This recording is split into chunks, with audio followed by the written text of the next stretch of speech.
Shalom, puji Tuhan, kita berjumpa lagi dalam channel hal yang perlu Anda tahu. Kita berharap kita semakin banyak hal yang kita tahu tentang iman Kristen sehingga iman kita terus bertumbuh dalam pengetahuan yang baik dan benar akan firman. Dan akhirnya iman kita juga semakin baik dan semakin berkualitas, semakin teguh di hadapan Tuhan sehingga tidak akan pernah goyah dan tergoyahkan oleh siapapun dan oleh apapun. Karena itu memahami iman Kristen secara baik dan benar, dalam dan komprehensif itu sesuatu yang sangat penting. Hari ini secara khusus kita akan berbicara mengenai inkarnasi Kristus atau penjelmaan Yesus Kristus. Ini penting untuk kita pahaminya sehingga iman kita semakin baik dan benar di mata Tuhan. Yang pertama kita lihat mengenai pengertian inkarnasi. Pada prinsipnya, pada dasarnya kata inkarnasi tidak ada dalam Alkitab. Tetapi padanannya dalam bahasa Yunani adalah ensarki. Dalam bahasa Latin incarne artinya dalam daging, menjadi daging. Yohanes 1 ayat 14, 1 Yohanes 4 ayat 2, 1 Roma 8 ayat 3 itu menjelaskan mengenai inkarnasi Kristus. Dengan demikian dapat diartikan atau didefinisikan inkarnasi Kristus adalah Kristus mengambil rupa menjadi manusia atau menjelma menjadi manusia melalui seorang perawan. Itu arti inkarnasi Yesus Kristus. Yang kedua kita melihat dari sisi cara. Bagaimana cara inkarnasi itu? Bagaimana cara penjelmaan Kristus? Yang pertama itu dinubuatkan dalam perjanjian lama. Dalam Yesaya 7 ayat 14, Nabi Yesaya menubuatkan akan kelahiran Kristus atau cara inkarnasi Kristus melalui anak darah, yang dalam bahasa Ibrani memakai kata alma. Hal ini menunjukkan bahwa anak darah yang dimaksud adalah seorang perawan yang betul-betul perawan dan belum pernah melakukan hubungan seks. Jadi cara inkarnasi yang pertama sudah dinubuatkan dalam perjanjian lama. Yesaya menubuatkan ini lebih kurang 700-an tahun sebelum Masehi bahwa Kristus itu caranya, kelahirannya, inkarnasinya melalui seorang anak darah atau seorang perawan. Kenapa ini harus lahir dari seorang perawan? Ada beberapa pemahaman yang harus kita pahami kenapa Kristus harus lahir dari seorang perawan tanpa melalui hubungan seks. Jadi sudah dinubuatkan dari perjanjian lama terlebih dahulu bahwa dia akan dilahirkan dari seorang perawan. Artinya bahwa Kristus itu dilahirkan bukan karena hubungan seks antara Yusuf dan Maria, tetapi firman Allah berkata bahwa dia dikandung oleh Roh Kudus. Jadi ini bukan cara yang lazim, ini bukan cara yang umum. Kalau kita bicara hukum kedokteran, hukum reproduksi, maka ini tidak sesuai dengan hukum reproduksi. Karena hukum reproduksi mengajarkan bahwa bisa terjadi pembuahan kalau terjadi pertemuan antara sel sperma dari seorang laki-laki dan sel telur dari seorang wanita. Ini baru terjadi apa yang namanya pembuahan. Tapi ini kekecualian terhadap hukum alam. Kita memahami bahwa pengetahuan itu menurut John Locke itu ada 3 jenis pengetahuan. Ada pengetahuan yang bersifat rasional, ada pengetahuan yang bersifat irasional, dan ada pengetahuan yang bersifat suprarasional. Kelahiran Kristus dari seorang perawan ini bukan sesuatu yang bersifat irasional, tapi ini sesuatu yang bersifat suprarasional, artinya di atas jangkauan pikiran kita manusia, di atas jangkauan ilmu kedokteran, secara khusus hukum reproduksi. Kenapa Kristus harus lahir dari seorang perawan tanpa melalui hubungan seks? Kalau kita lihat dalam Lukas 1 ayat 35, malaikat sendiri yang memberitahu kepada Maria bahwa Roh Kudus akan turun atasmu dan kuasa Allah yang Maha Tinggi akan menaungi engkau. Jadi pentingnya kelahiran Kristus dari perawan, nanti kita akan membahas secara khusus, tapi secara umum kita bisa melihat dulu bahwa proses inkarnasi Kristus dari seorang perawan hanya bisa melalui seorang perawan. Kalau Kristus lahir dari hubungan seks antara Yusuf dan Maria, pastilah dia seorang manusia biasa saja. Tidak ada unsur ilahi dari kelahirannya kalau dia lahir dari hubungan seks antara Yusuf dan Maria. Jadi kelahiran dari seorang perawan salah satu pentingnya adalah yang pertama itu untuk memenuhi 2 sifat ini. Sifat ilahi dan sifat manusiawi. Sifat ilahi karena dia dikandung oleh Roh Kudus, bukan karena hubungan seks. Sifat manusiawi karena dia lahir dari seorang manusia dan lahir secara normal, bertumbuh secara normal. Jadi kelahiran Kristus dari seorang perawan ini yang bisa memenuhi 2 sifat ini, manusiawi dan ilahi. Jangan melihat Kristus hanya dari sisi manusiawinya, jangan juga melihat Kristus hanya dari sisi ilahinya. 2 sifat ini sangat penting dalam kehidupan Kristen, tapi juga menyangkut Kristus. Tanpa kelahiran seorang perawan tidak mungkin memenuhi 2 sifat ini, manusiawi dan ilahinya. Yang kedua, pentingnya kelahiran dari seorang perawan adalah untuk memastikan bahwa dia itu bebas dari dosa. Karena apa? Kalau Kristus lahir dari hubungan seks antara Yusuf dan Maria, pasti dia seorang manusia tanpa ilahi. Dan yang kedua, bukan hanya manusia, tapi dia pasti manusia berdosa. Kenapa?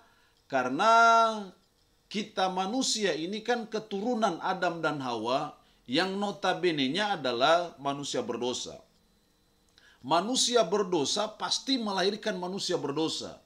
Tidak mungkin manusia berdosa melahirkan manusia yang suci.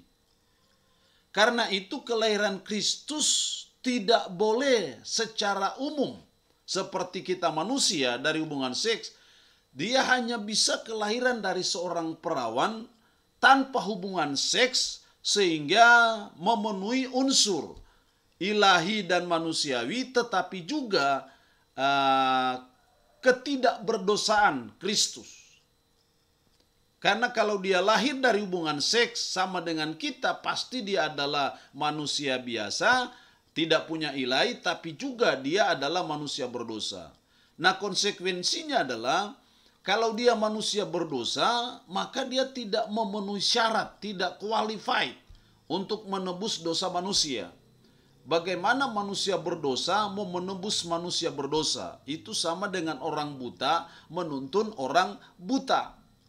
Ini pentingnya inkarnasi Kristus dengan cara lahir dari seorang perawan, karena ini berhubungan dengan 2 sifatnya, tapi juga berhubungan dengan penebusannya bagi kita manusia yang berdosa. Yang berikut kita melihat mengenai hakikat inkarnasi. Kita coba memahami inkarnasi secara lebih dalam lagi. Kita mencoba melihat dari Filipi pasal 2 ayat 6 sampai 8 mengenai pengosongan diri Kristus. Kata mengosongkan dari kata Yunani kenesin, dari akar kata kenoong. Artinya mengosongkan, meniadakan, menganggap tidak berguna, atau menjadi tidak berdasar. Dalam Alkitab Perjanjian Baru kata ini dipakai sebanyak 5 kali. Kristus mengosongkan dirinya tidak berarti bahwa dia mengosongkan keilahiannya sehingga dia bukan Allah lagi, tetapi memiliki pengertian bahwa Kristus merendahkan dirinya menjadi sama dengan manusia. Atau mungkin lebih dengan bahasa yang lebih sederhana, artinya mengosongkan artinya bahwa dia merendahkan diri. Dia menambah sifat manusiawi, sehingga sifat manusiawinya yang lebih menonjol dan sifat ilahinya dia batasi. Jadi mengosongkan di sini bukan dalam arti bahwa dia menanggalkan segala keilahiannya dan menjadi manusia. Bukan itu yang dimaksud. Yang dimaksud adalah mengosongkan di sini dalam arti bahwa dia membatasi segala keilahiannya dan dia menambah sifat manusia. Namanya Allah yang Maha Kuasa pasti bisa buat apa saja, bisa lakukan apa saja kecuali berbuat dosa. Jadi ketika dia menambah sifat dan sifat ilahinya dibatasi, maka itu Allah bisa buat apa saja. Dia bisa lakukan itu. Hal ini bisa dilihat dari kata rupa. Dalam ayat 6 itu dia mengambil rupa dalam bahasa Yunani dari kata morphe, yaitu rupa hakiki yang tidak pernah berubah. Sementara skema adalah rupa lahiria yang berubah dari waktu ke waktu. Kalau kita morphe kita, rupa kita manusia, itu rupa yang hakiki. Tidak akan mungkin berubah jadi yang lain, jadi bukan manusia. Tapi kalau skema itu bisa berubah dari waktu ke waktu, dari rambut hitam jadi putih, itu skema. Dari gemuk jadi kurus, itu skema. Tapi morfe kita secara hakiki tidak pernah berubah. Kita manusia ya, kita tetap manusia. Kita manusia terdiri dari jasmani dan rohani, itu tetap jasmani dan rohani, itu morfe, tidak akan pernah berubah. Nah, ketika Kristus mengambil rupa, itu morfe, jadi ilahinya tetap. Karena kalau sebelum dia menjelma jadi manusia, dia kan adalah Allah. Allah tidak akan pernah berubah jadi bukan Allah. Allah tidak akan pernah berubah menjadi Allah. Dari yang bukan Allah jadi Allah. Kristus adalah Allah. Dia mengosongkan diri, membatasi dirinya, dan menambah sifat manusia. Jadi ilahinya bukan dia tinggalkan, bukan dia kosongkan, tapi artinya dia batasi. Sehingga yang lebih nampak dan lebih menonjol ketika dia datang ke dunia adalah kemanusiaannya. Kalau seseorang, katakanlah orang kaya mengunjungi suatu desa yang miskin, supaya tidak menonjol kekayaannya, dia batasi. Dia berpakaian yang sederhana saja sehingga tidak menyolok. Orang kampung yang miskin paling melihat dia ya dia biasa saja. Ketika dia di kampung dengan berpakaian yang biasa, memang kelihatan miskin, kelihatan biasa, tapi sebenarnya kan dia orang kaya. Dia tetap kaya, hanya dia batasi saja supaya tidak menonjol. Demikian yang kira-kira yang dimaksud dengan kata mengosongkan dalam Filipi pasal 2 ayat 6 sampai 8. Ada banyak teori-teori yang keliru dalam hubungan dengan mengosongkan diri. Dia mengosongkan dirinya sendiri dari keilahiannya, itu teori-teori yang salah. Dia mengosongkan dirinya sendiri dari memiliki sifat-sifat ilahi, teori yang salah. Dia mengosongkan dirinya sendiri dari kepemilikan sifat-sifat ilahi yang nampak. Dia mengosongkan dirinya sendiri dari penggunaan sifat-sifat ilahi. Tidak seperti itu pengertian yang keliru. Yang berikut kita melihat mengenai teori-teori tentang kedua sifat Kristus. Jadi ketika dia lahir dari seorang perawan, dia memenuhi dua sifat ini, sifat ilahi dan sifat Kristus. Sifat ilahi ditunjukkan dia dikandung oleh Roh Kudus, bukan karena hubungan seks. Sifat manusia karena dia lahir dari manusia. Ada beberapa teori yang berhubungan dengan kedua sifat Kristus yang teori-teori ini sebenarnya tidak tepat atau tidak sesuai dengan firman. Teori yang pertama dari ebionisme yang mengajarkan, menekankan bahwa sifat ilahi Kristus tidak asli atau Kristus tidak memiliki sifat kealian yang sejati. Hanya dianggap real tetapi kurang sejati. Jelas teori ini kita tolak, tidak menerima. Ada gnostikisme yang menganggap bahwa bagi kaum gnostik daging dianggap jahat, sehingga Allah tidak mungkin menjelma menjadi manusia yang memiliki darah dan daging. Jadi dualisme dalam pandangan gnostik, bahwa ada yang tinggi dan ada yang rendah, ada yang roh dan ada yang daging, ada yang baik dan jahat, dan selalu menganggap bahwa daging itu jahat. Makanya Kristus tidak mungkin menjadi menambah sifat, mengosongkan diri jadi manusia. Kita juga menolak pandangan ini. Arianisme mengajarkan bahwa meskipun Yesus disebut anak Allah, tetapi bukan dalam pengertian yang sebenarnya, melainkan merupakan ciptaan yang tertinggi dari segala makhluk yang diciptakan. Yesus Kristus seperti Allah, tetapi bukan Allah. Ini pandangan yang keliru. Yesus Kristus bukan seperti Allah, tetapi Yesus Kristus adalah Allah. Apolianarisme, bahwa Kristus menjadi manusia, dia yang adalah roh menempati tubuh manusia selama dia ada di dunia. Sehingga dia tidak memiliki roh manusia karena roh yang ilahi menggantikan posisi dari roh manusianya. Meninggikan keilahian Kristus tetapi menyangkal hakikat kemanusiaannya. Ini juga tidak tepat. Terus nestorianisme, eutychianisme itu adalah teori-teori yang berhubungan dengan kedua sifat Kristus. Yang benar, teori yang benar mengenai kedua sifat Kristus ini adalah bahwa dia adalah ilahi, bahwa dia adalah manusia.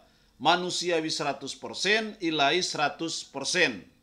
Itu yang harus kita pahami. Jangan menonjolkan keilahiannya dan merendahkan kemanusiaannya, atau merendahkan kemanusiaannya, merendahkan keilahiannya. Dua-dua ini sangat penting karena hubungan dengan penyelamatan manusia dari dosa. Kemanusiaannya supaya dia bisa mengalami kematian, karena upah dosa adalah maut. Kalau upah dosa pingsan, maka Yesus harus datang pingsan. Jadi kemanusiaan ini sangat penting, karena kalau dia ilahi saja dan tidak manusia, bagaimana dia bisa menebus dosa manusia yang harus melalui kematian? Kemanusiaannya inilah yang membuat dia bisa mati, karena kalau dia Allah tidak mungkin bisa mati. Lalu ilahinya untuk apa? Ilahinya supaya dia bisa bangkit dari antara orang mati. Karena kalau dia hanya manusia saja dan tidak ilahi, sama dengan kita, mati tidak mungkin bangkit. Sementara bukti bahwa Kristus mengalahkan kuasa dosa, kuasa maut adalah kebangkitannya dari antara orang mati. Jadi dua sifat ini sangat penting secara teologis dalam hubungan dengan iman Kristen karena berhubungan dengan karya penyelamatannya di Bukit Golgota. Tujuan inkarnasi. Apa tujuan inkarnasi? Yang pertama untuk meneguhkan janji-janji keselamatan yang dibuat kepada bapak-bapak leluhur. bahwa Allah punya suatu berit perjanjian dengan bapak-bapak leluhur baik Adam, Nuh, Abraham, Ishak dan Yakub, yang umumnya perjanjian itu melibatkan keselamatan baik bagi bangsa Yahudi tapi juga bagi bangsa-bangsa yang lain. Yang kedua, untuk menggenapi hukum Taurat, Mazmur dan nabi-nabi. Dalam hukum Taurat untuk menggenapi hukum secara moral. Bagaimana moralitas yang baik itu diajarkan oleh Yesus. Untuk menggenapi hukum Taurat secara simbolik. Pada ibadah-ibadah korban dalam hukum Taurat, keimaman, persembahan, hari-hari raya, itu sebenarnya secara simbol berhubungan dengan karya pengorbanan Kristus. Dalam hubungan dengan kitab Mazmur, banyak Mazmur yang bersifat mesianik, yang menubuatkan mengenai penderitaan Kristus dan kemuliaan yang akan mengiringinya. Dalam hubungan dengan nabi-nabi, hukum Taurat, Mazmur, dan nabi-nabi menunjuk pada kedatangan Kristus sebagai penebus. Mereka menyimbolkan dan menubuatkan pribadi dan karyanya. Itu nabi-nabi. Tujuan yang ketiga, untuk memberikan pewahyuan yang lengkap tentang Allah.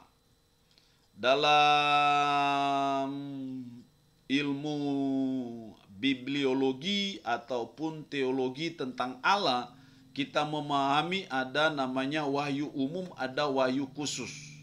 Wahyu umum berarti bersifat umum, wahyu khusus bersifat khusus. Wahyu adalah cara Allah menyatakan diri kepada manusia supaya manusia bisa tahu dan mengenal Allah secara baik dan benar. Nah, wahyu khusus spesial yaitu Alkitab dan Yesus Kristus. Kalau mau tahu tentang Allah, maka harus tahu tentang Yesus Kristus. Karena Yesus Kristus adalah Allah itu sendiri. Jadi harus memahami, kita tahu Allah dengan baik dan benar, yaitu hanya dalam pribadi Yesus Kristus. Yang keempat, tujuannya untuk menghancurkan perbuatan iblis dan kerajaannya. Kita tahu bahwa setelah manusia jatuh dalam dosa, dunia ini ada dalam kekuasaan iblis. Karena itu Kristus harus menghancurkan perbuatan iblis, kuasa iblis itu dengan cara hanya bisa melalui kematiannya. Yang kelima, untuk menjalani kehidupan manusia yang sempurna tanpa dosa. Jadi Kristus datang ke dalam dunia memberi suatu contoh teladan hidup bagaimana kehidupan yang tanpa dosa, bagaimana menjalani kehidupan yang baik, yang benar, yang sesuai dengan kehendak Tuhan ataupun sesuai dengan iman Kristen. Jadi kita perlu mencontohi dan meneladani Yesus Kristus dalam menjalani kehidupan. Yang keenam, untuk menyingkirkan dosa melalui pengorbanan dirinya. Karena upah dosa adalah maut, maka satu-satunya cara dosa bisa diatasi adalah melalui kematian. Dan Kristus datang tujuannya untuk mati, untuk mengorbankan dirinya yang merupakan bagian dari penebusan dosa manusia. Yang ketujuh, untuk mewujudkan perjanjian baru. Bahwa ada suatu perjanjian baru yang dinubuatkan oleh Nabi Yeremia hanya atas dasar kematian dari perjanjian. Janji-janji perjanjian baru mengenai berkat terwujud dan tersedia bagi seluruh dunia. Yang kedelapan, untuk menggenapi jabatan-jabatan dalam perjanjian lama. Ada berapa jabatan dalam perjanjian lama? Yaitu jabatan hakim. Hakim adalah pembebas dan penyelamat umat Allah. Masing-masing hakim dalam jabatan merupakan simbol dan bayangan Kristus sebagai hakim. Juga memenuhi jabatan sebagai nabi. Jadi Kristus juga punya jabatan sebagai nabi. Lain kali orang lain hanya melihat Kristus sebagai nabi. Betul, dia nabi dalam jabatan. Bukan berarti dia bukan Allah. Dia punya jabatan sebagai nabi. Dia juga punya jabatan sebagai imam.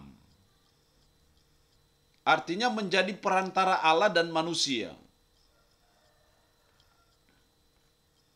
Ada juga untuk memenuhi jabatan raja. nanti pada waktu Millennium Kingdom, pada waktu kerajaan 1000 tahun di mana Kristus akan menjadi raja.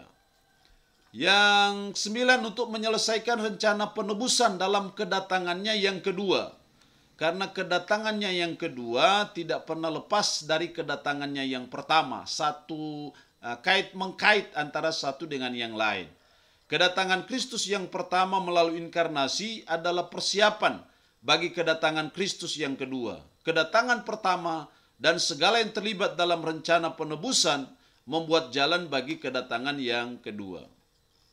Itulah tujuan dari inkarnasi Kristus bagi saudara dan saya sebagai manusia, sebagai ciptaan Tuhan. Jadi kita harus memahami bahwa tujuan kedatangan Kristus, tujuan Kristus berinkarnasi bukan untuk suatu bangsa tertentu, bukan untuk suatu suku tertentu, bukan untuk suatu agama tertentu. Tujuan inkarnasi adalah proyek Allah yang besar bagi dan untuk penyelamatan seluruh umat manusia. Karena Allah berkepentingan dengan semua ciptaannya. Apapun bangsa kita, apapun suku kita, Allah punya kepentingan dengan semua ciptaannya. Karena itu tujuan inkarnasi Kristus adalah salah satu tujuan utamanya adalah untuk menebus dosa manusia, untuk menyelesaikan dosa manusia yang manusia tidak bisa menyelesaikannya. Demikian materi kita mengenai inkarnasi Yesus Kristus, dengan harapan kita semakin memahami akan iman Kristen secara baik dan benar, dalam dan komprehensif, sehingga kita bertumbuh dalam spiritualitas kita, bertumbuh dalam iman kita, tapi juga iman kita semakin mantap dan kokoh kepada Yesus Kristus. Tuhan Yesus memberkati kita semua. Shalom.